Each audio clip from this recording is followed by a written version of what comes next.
Mga balita naman sa labas ng bansa, Papal Summer Apartment pansamantalang binuksan sa publiko at isang police training complex sa Pakistan nilusop ng isang di pa nakikilalang armadong grupo. May reporta kaming kasamang si Pauline Requesto. Pansamantalang binuksan ni Pope Francis sa publiko ang dapat sanay eksklusibo lamang na Papal Vacation Apartments. Sa naging hakbang ng Santo Papa, nabigyan ng pagkakataon ng publiko na masilayan ang higaan kung saan na mahinga sina Pope Pius XII at Pope Paul VI. Dito rin umano nagpagaling si Pope John Paul II matapos ang assassination attempt sa kanya noong 1981.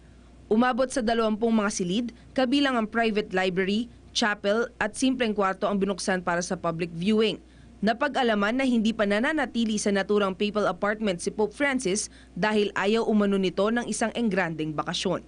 Nilusob ng di pa nakikilalang grupo ng mga armadong kalalakihan ang Pakistan Police Training Complex nitong Lunes sa timog kanlurang lungsod ng Quetta. 40 police trainees at officer ang nasawi habang higit 100 naman ang sugatan dahil sa insidente.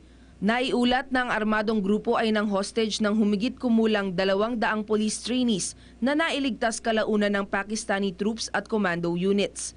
Ayon sa mga saksi, nakarinig sila ng sunod-sunod na pagsabog sa loob ng center kung saan may hostel para sa training personnel.